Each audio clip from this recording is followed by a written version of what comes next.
지금 당장? 어이 그 새끼 스톱.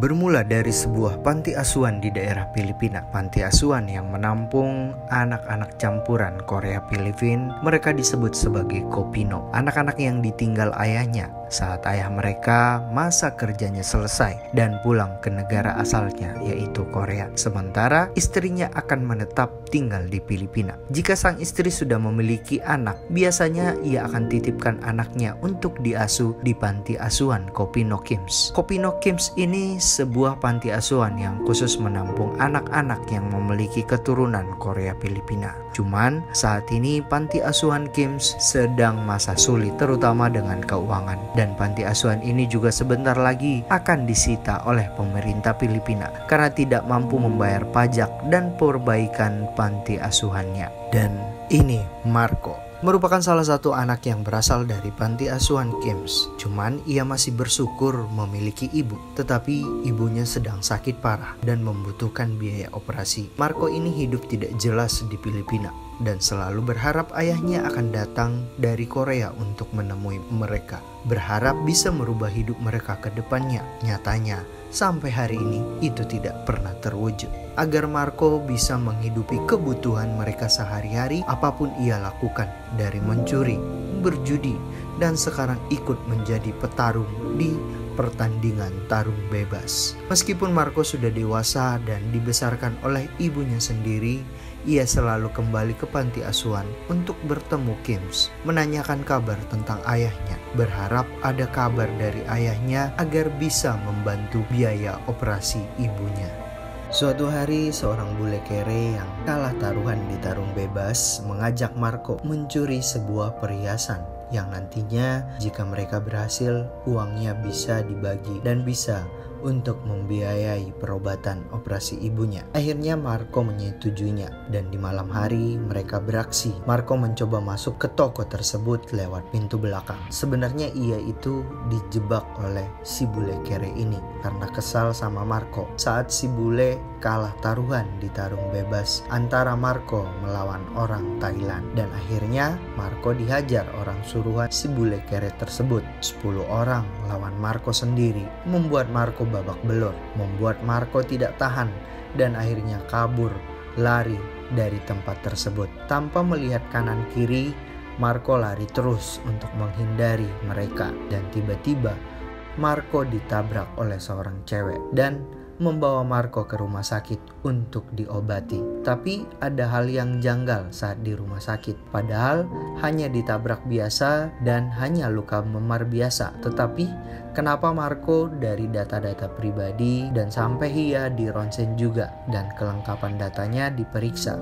Tetapi Marco tidak curiga akan hal itu karena dia merasa niatan si cewek sangat baik untuk membantunya. Malahan, justru si cewek malah memberikan uang kepada Marco sebagai permintaan maaf. Marco biasa-biasa saja dan dia langsung pergi meninggalkan rumah sakit. Dan perkenalkan, si orang paling profesional, Kim Jeon namanya. Seorang Kopino juga yang sudah lama tinggal di Filipina. Pekerjaannya mengantarkan orang ke surga atau ke neraka, didampingi malaikat pencabut nyawa. Seorang Kim Jeon tidak pernah gagal dalam menjalankan misinya atau aksinya. Dan kali ini ia menjalankan sebuah misi yang mengundang pertanyaan. Ia mengikuti kemanapun Marco pergi, melihat aktivitas Marco. Kim Jeon ini sebenarnya apakah ingin menjaga Marco atau memanfaatkan Marco? Kita coba berpindah ke scene Marco. Marco pergi lagi ke panti asuhan bertemu Kim karena dia dihubungi Kim. Kata Kim bahwa sudah ada kabar dari sang ayah Marco dan sudah memberikan kartu nama ajudan ayahnya yang sebentar lagi akan datang ke Korea ingin menemui ibu dan Marco. Cuman karena ayahnya orang sibuk, kemungkinan ajudannya yang akan datang menjemput Marco. Dan benar, seorang pengacara kondang datang ke rumah Marco meminta Marco segera bergegas untuk berangkat ke Korea agar bisa bertemu dengan ayahnya. Tapi yang menjadi pertanyaan lagi, semuanya sudah disiapkan, tinggal terbang saja ke Korea. Dan dari mana data Marco mereka ketahui. Tapi Marco yang berharap bisa bertemu dengan ayahnya akhirnya mengiyakan saja, dan ia ikut terbang ke Korea. Dan seorang profesional, Kim Jeon, ini terus mengikuti gerak-gerik Marco. Dari Marco ditinju bebas saat Marco mencuri, sampai pengacara yang menghampiri Marco juga ia pantau. Dan saat di pesawat pun ia langsung berkesempatan mengobrol dengan Marco secara empat mata, mengatakan bahwa mereka adalah teman. Namun Marco harus selalu berhati-hati jika sudah sampai di Korea, karena kamu tidak akan tahu apa yang sebenarnya terjadi. Marco menjadi bingung siapa orang ini, dan sok dekat lagi dengan Marco, sok menasehati lagi. Tapi dari pernyataan Kim Jeon ini menjadikan Marco ragu-ragu akan ketemu dengan ayahnya. Dan sampailah Marco di Bandara Incheon, Korea Selatan.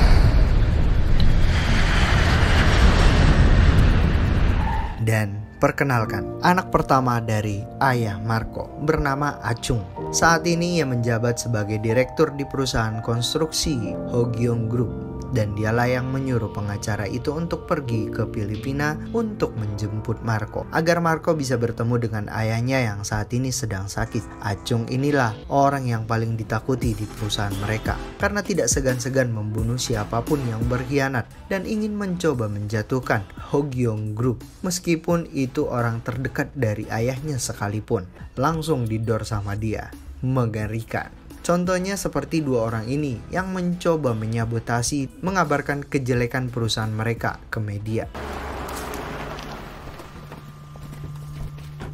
Karena abang Marco, Achung, sudah mengetahui Marco sudah di Bandara Incheon dan sedang menuju ke villa mereka. Cuman Kim Jeon tidak ingin Marco sampai di villa Achung, dan di perjalanan ia mencegat mereka di tengah jalan dan mengajar mereka. Ditembak satu persatu sampai mereka pulang ke surga dengan damai.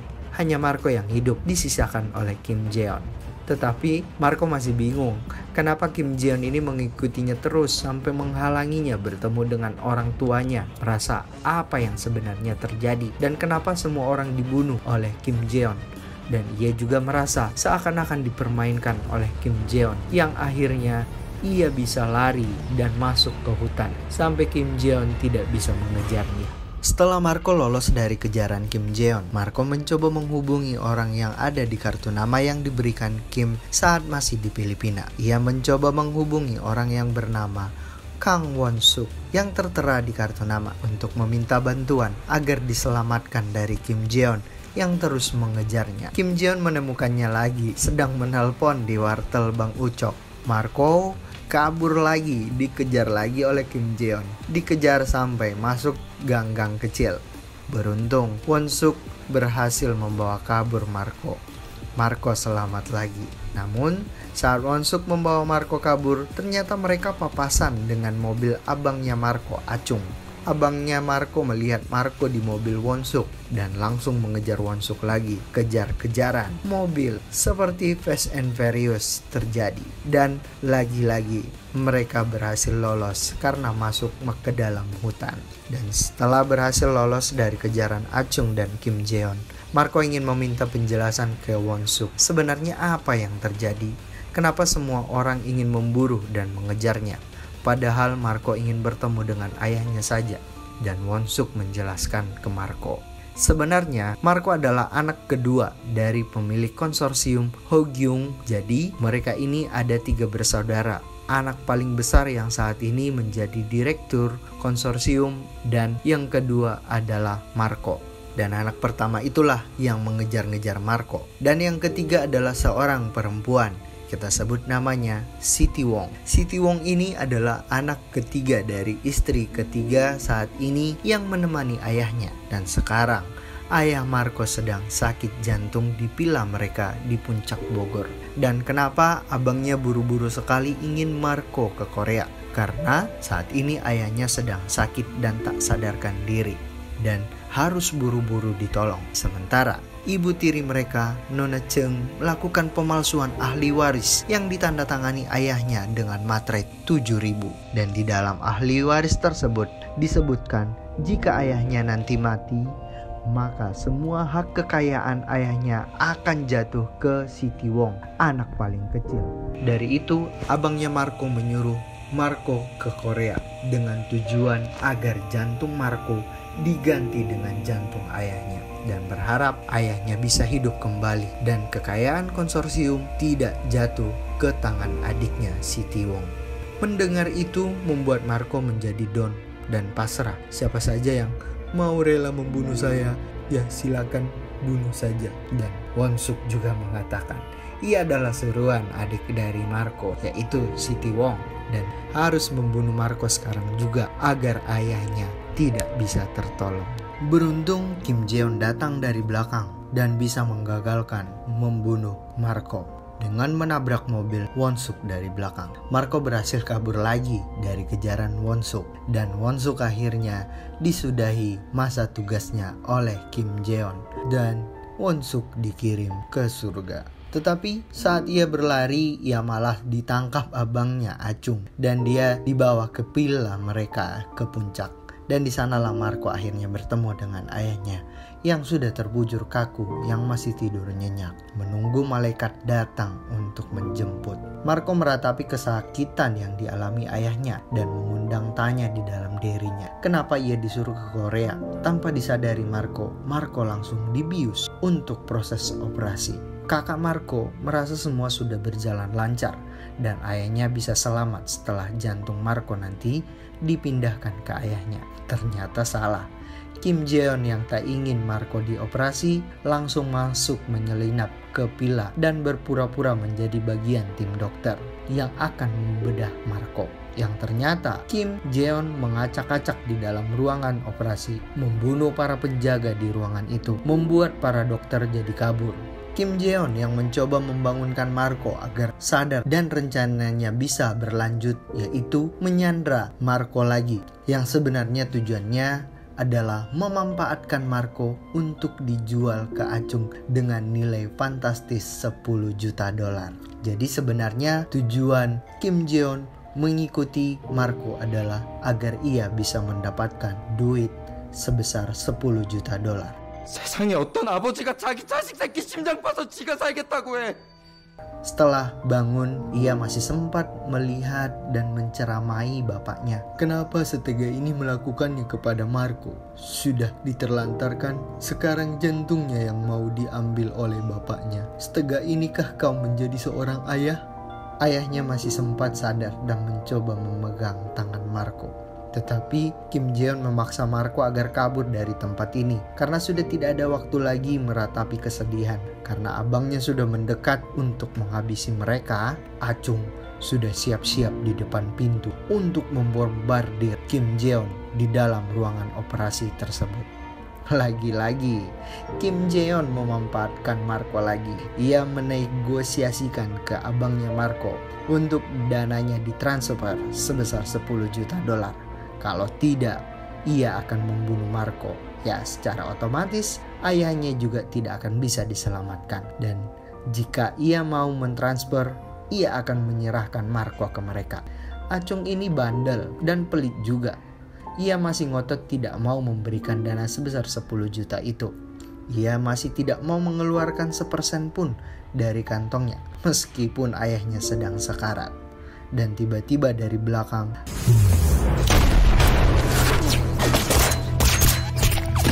adiknya Siti Wong mengacaukan negosiasi, mencoba menembak Marco dari belakang, dan terjadilah baku tembak. Dari insiden tersebut, ayahnya di dalam ruangan operasi terkena tembakan, dan Acung masuk ke ruangan karena mendengar bahwa ayahnya terkena tembakan, dan ia mulai mencoba negosiasi lagi. Kali ini harus pasrah daripada ayahnya kehabisan darah dan mati seketika. Dan akhirnya ia mau melakukan pembayaran ke Kim Jeon. Ia melakukan proses transfer ke rekening Kim Jeon. Dan beberapa saat kemudian, pembayaran berhasil. Marco diserahkan lagi ke Acung untuk dilakukan operasi lagi. Kim Jeon mau izin pulang karena ia sudah mendapatkan 10 juta dolar. Cuman Acung masih tidak terima uangnya pergi begitu saja ke orang miskin yang kayak Kim Jeon. Dan ia mencoba menghalangi lagi Kim Jeon untuk pergi. Kim sudah memperingatkan bahwa ia adalah seorang profesional yang tidak ingin memperkeruh suasana. Tapi Acung masih tetap ngeyel ingin membunuh Kim Jeon. Dan akhirnya semua orang yang di ruangan rata disapu oleh si paling profesional, termasuk Acung sebagai bosnya. Dikirim juga ke pintu neraka menggunakan malaikat pecinta nyawa. Hanya Marco yang hidup di ruangan itu dan membawa Marco keluar dari ruangan tersebut. Dan semua kekayaan Hogyung Group akhirnya jatuh ke tangan Siti Wong dan ibunya. Kok bisa? Terus jadi Marco gimana? Jadi Won-suk ini adalah seorang pengacara di Royal Law Partner. Ia memiliki klien dari perusahaan besar Hogyung Group. Isunya yang sebentar lagi sang pemilik mau mati dan anak-anaknya sedang membicarakan masalah harta kekayaan ayahnya yang nanti akan jatuh kepada adik paling kecil. Solusinya agar ayahnya bisa hidup lagi harus dilakukan pencangkokan jantung dari anaknya sendiri. Cuman anak pertama dan kedua tidak mau. Dengan si anak pertama mengetahui bahwa ayahnya memiliki anak yang diterlantarkan di Filipina dan berencana untuk menjemput anak tersebut yang nanti jantungnya akan dicangkokkan kepada ayahnya. Cuman mereka tidak tahu keberadaannya di mana. Dengan bantuan Won-suk lah memanfaatkan situasi ini. Jadi Won-suk memanfaatkan situasi ini dengan dibantu oleh Kim Jeon. Kim Jeon disuruh Won-suk untuk mencari anak yang sesuai dengan kriteria yang diinginkan oleh Hogyung Group. Dan Kim mendapatkan anak tersebut dari panti asuhan Kim's Kopino, yaitu Marco. Dan Marco lah yang mereka manfaatkan untuk mendapatkan keuntungan. Dan disinilah semua permainan dimainkan oleh Won-suk dan Kim Jeon. Setelah semuanya diketahui oleh Marco bahwa ia dimanfaatkan oleh Kim Jeon yang sebenarnya ayahnya tidak pernah mengirimkan kabar ke mereka, membuat Marco kesal dan ingin membunuh Kim Jeon. Tetapi ia juga bersyukur di balik itu bahwa dari uang 10 juta dolar yang didapatkan Kim Jeon sudah bisa membiayai operasi ibunya. Dan panti asuhan Kopino juga direnovasi dan diperbaiki. Dan film habis. Terima kasih sudah menonton dan sudah menyaksikan cerita film NSTP. Cerita film apa lagi yang akan kita bahas? Please komen ya. Dan jangan lupa like, comment, dan subscribe channel ini. Bye-bye.